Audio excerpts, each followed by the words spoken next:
If only I could finish something, run straight through to the end, close a chapter dignified. Damn girl, you did it. Hello, good morning. I'm obsessed with this new camera. Alia, who's an amazing YouTuber who you should watch if you don't already, influenced me to get this camera. I love new tech. Let's make breakfast and talk, shall we?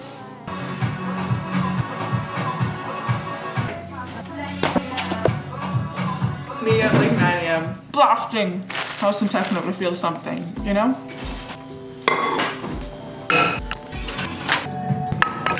So this is my last New York vlog.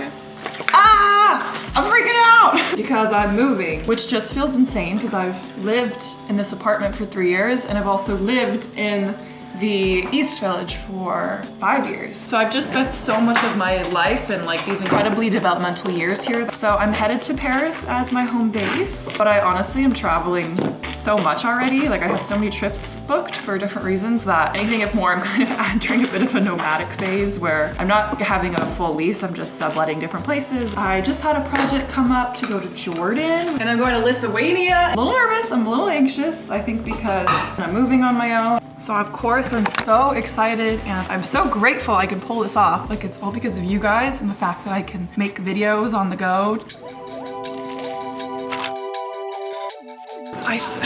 There was just a hot man next to me, I got nervous. I realized I was all out of coffee, so hello New York. How are we doing? I feel like as of late, I've just been loving New York. Like my love for it has been kind of like reinvigorated. And so I'm trying to be a little bit softer with myself with this. I think younger me would be like, you're going and commit for the long run. But I think in this case, I'll kind of go until my visa runs out in the fall and then assess if I want to stay longer or come back to New York, which honestly gives me a lot of peace for any of my hyper independent girls out there who have been solo traveling and taking care of themselves and doing so much on their own for so long and have been single for a very long time. I feel you. You start to get a little tired of like giving yourself these big challenges. I feel like I'm really entering this like season of uncertainty, but I'm also just trying to trust myself and try out a new adventure, and life's freaking short. And when there's something you've been wanting to do for a while and you have the tools to do it, why not, y'all? But first we need coffee and maybe an umbrella. Oh God. What's the angle? I'm not playing that game. It's the same business with a different name. Who's the target? Sorry, I'm not in the market. Hello, darling. How are we doing? Just getting some work done at home, as we do. I'm sad because my roommate Megan is moving out before me, so she's moving out like in 2 days, and so we decided we'd throw her just like a very mini little like going away party and just texted some friends last minute to come over for pizza. So this evening will be cute. I don't want any better. I'll just take my chances. Let's take a swig. I made it this far somehow. I'll just take my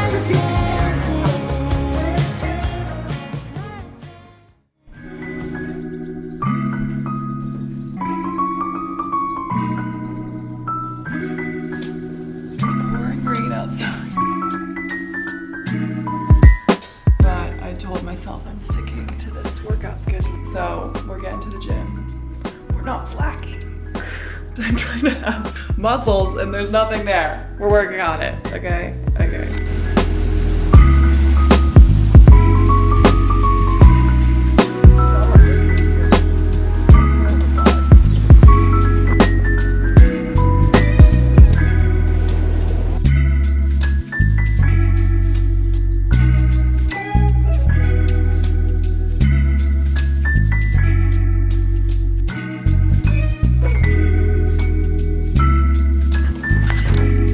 Obsessed with, but I don't talk about a ton, is I freaking love hair care. Like I love hair care. Skincare, great, fun. Beauty, makeup, fun. But hair care, I will go down the deepest rabbit holes to figure out all hair care options. I love the R&Co leave-in conditioner, but I'm all out. But we're using this Gizu for now. I also love this R&Co moisture and shine lotion. If you deal with breakage, K18 is really great, as well as Olaplex #3. More so if you have breakage from either heat, coloring obviously. I don't color my hair, but I dealt with a ton of breakage. I think I had hormonal issues. Fun, I love being a woman. This Oribe split end seal. Also the Kerastase oil is so good. I still think my favorite dry shampoo also is Not Your Mother's. Like, this can't be beat. You can give me like high-end dry shampoo, but this drugstore shampoo, it slaps.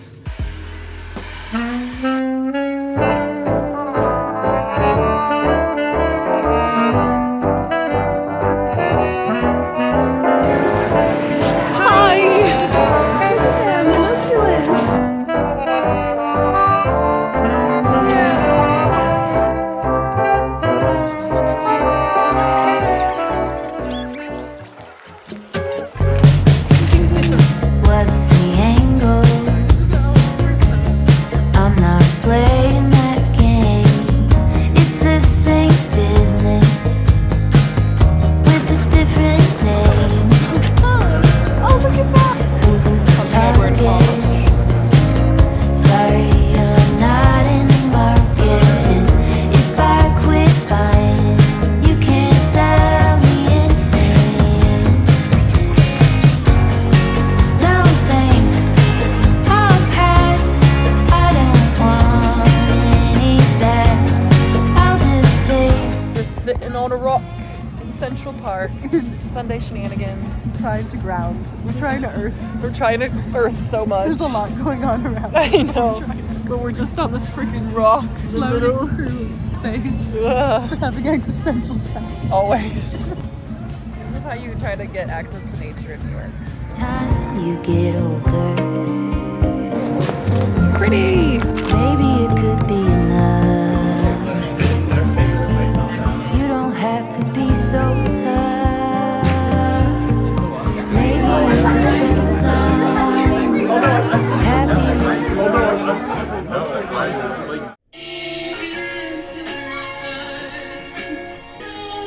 I'm the kind of person that has music playing at every minute of the day. I really need to get those like Sonos speakers. If you've been following along, I had horrible hormonal acne last August. Insert photo here. It was painful. Deathly to the confidence. If you've experienced bad acne, you get it.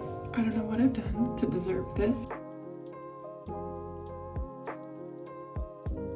And my skin is so much clearer now. It's all thanks to Acne Clinic. Just as the name implies, a clinic that focuses on acne and skin treatments, and literally their regimen saved my life. So I'm on kind of an overall boring skincare routine, a lot of this like Clearpoint, Pro Skin formula, but I still always top off with some moisturizers that I love. I love, if you have super dry skin, this Caudalie, the Rich Cream, as well as, this was a little bit bougier, Lancome. Not me being a beauty blogger. Of course, sunscreen too, very important. I almost always use La Roche-Posay these days. Need to be super productive today. Equinox. I'm gonna go to Ludlow House. Very like productive hours in. And I have a date tonight, which I actually have a whole tangent to share later on dating.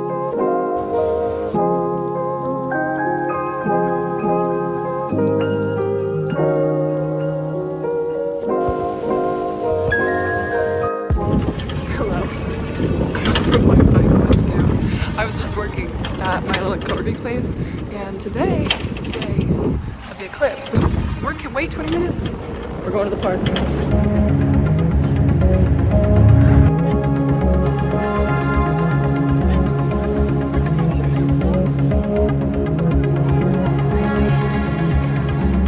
I love the vibes. What do you mean? Wait, I can't. Ah!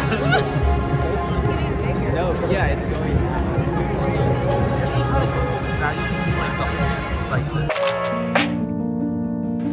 Hello, how are we doing? I'm about to go on a date, and you might be like, Alana, why are you going on a date if you're leaving? For one, I kind of made it a resolution for myself to put myself out there more, kind of figure out just more about like what I like, who I am, leaning into this new kind of thought process. Dating, I think when you can reframe it instead of being like, I need to find the right person out of this, or like it's all about me, reframing it like there are a lot of really interesting people out there, and it's a chance to get to know people's different stories. Okay, but why I wanted to turn this into a vlog was I was having a really interesting DM exchange with this gal Dana, a follower. If you're watching, Dana, shout out. Okay, so someone had asked me, how do you make the most out of being single in your 20s? I've only had one like really long-term relationship, and then there's like 2 other people that I dated for a decent amount of time on and off, and then there's been a lot of flings and whatnot, and enough interesting stories to fill the memoir one day. Stay tuned. There's been some characters.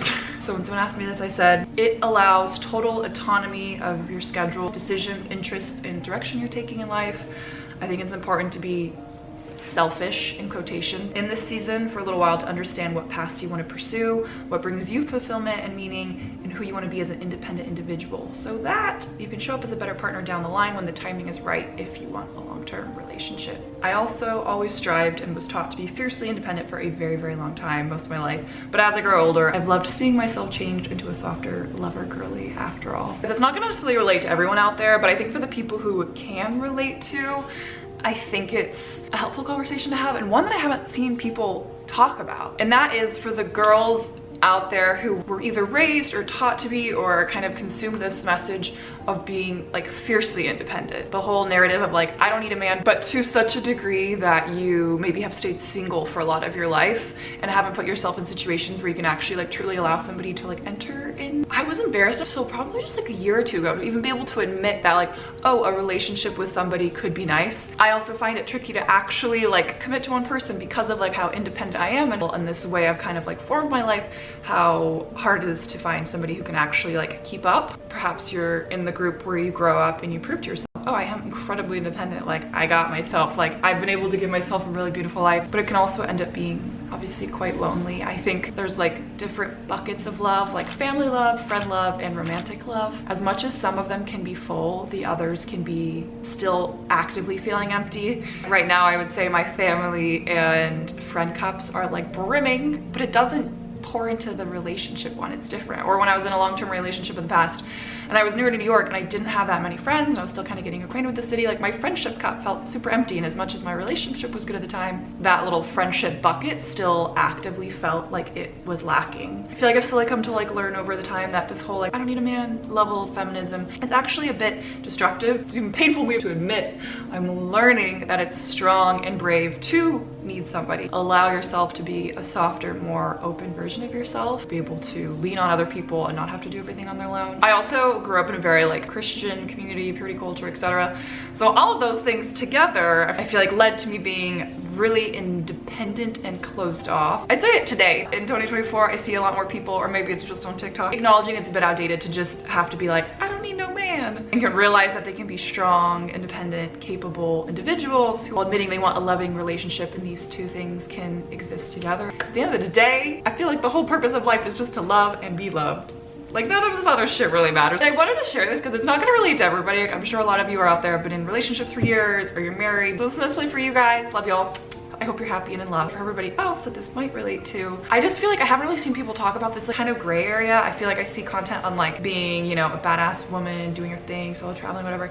And then I see the like TikToks or whatever of girls being like in these really loving relationships where they're not super independent, but they're treated like a princess or whatever. What about the gray area, or the people who have been a certain way for so long, are slowly learning to reframe this way of thinking? With all that being said, I've been going on a lot more dates as of recently. For now, it's really fun to kind of just get the ball rolling, and like it's a chance to meet really interesting people, see what I like, what I don't like, and also learn to like kind of tap into these different like versions of myself and like exist in like these different energies that I carry. And it's been fun. The plot has been thick. I need to look back with no regrets, and I love looking back with like a full memoir. For me and my personality, I feel like that's been good. I feel like if I had met somebody at 22, I would have wondered in all of my 20s like, oh my god, what else is out there? And like I feel like I've been able to experience it over the last 2 years. And I also have confidence that nobody that I've met so far in my past has been someone where I've looked back and be like, oh, what if? Like having these different experiences, I feel like has kind of helped shape me. Hopefully there's some of you out there who like understand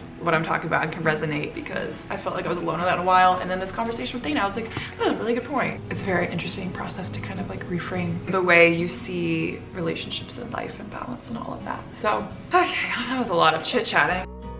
Okay, I'm so excited. I have a little premiere in New York tonight, which is always so fun. Let's get ready on that note. Jump scare. So I went for like the old Hollywood curls. Is this a look? I don't know. The red carpet just is like pinched me. 15-year-old, 16-year-old me, even 22-year-old me would be like, girl, what the hell? I usually bring a friend just to stir the pot on the old channel as I'm bringing a man. Ugh, I literally need to leave in 5 minutes. I'll show you the final look. What do we think? A look. Did my own makeup. I think this dress is so pretty. Dressing it down with my like super high boots.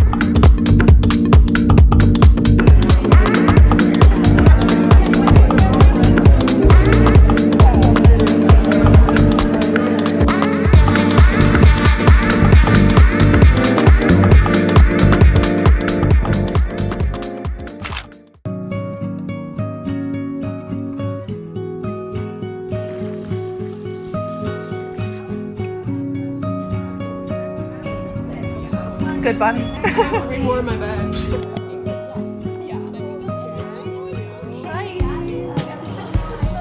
a movie with no ending? That's really good. Or a horse without its fields? I just had a lovely little hang with Vivian, who's a super cool creator and brilliant scientist and PhD candidate. I'm gonna head out to a little run club, and I haven't run in a couple weeks, so I'm a little nervous, but I'm excited. It's with Veja, the shoe brand, and I love their team. So I'm excited. I think it's like perfect weather for it.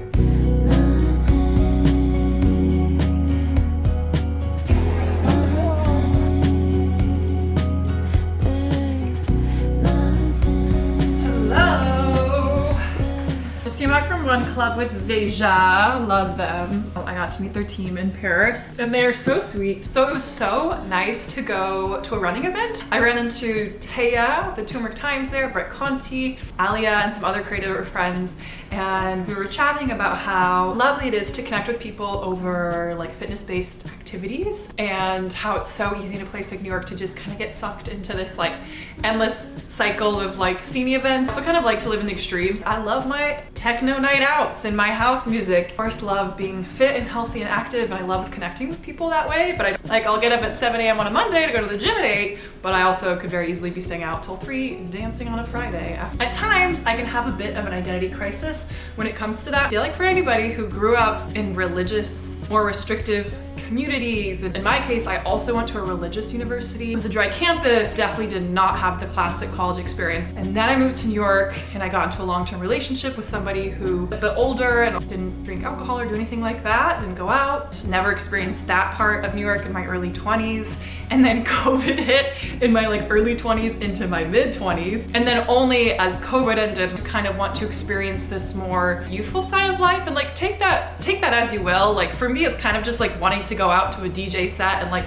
listen to great music and dance with friends because I didn't experience that at this younger age. I guess what I'm trying to get at with these very scattered thoughts is that it's okay to experience things in different processes and stages and ages than you expect to. Do what makes you happy, live in the gray area, screw the timeline that you think you should belong to if it's not serving you, if it's not the like trajectory you've had, and just do what you want to do. I hope this is making sense. This is a little scatterbrained. I just ran like 5 miles and I'm tired.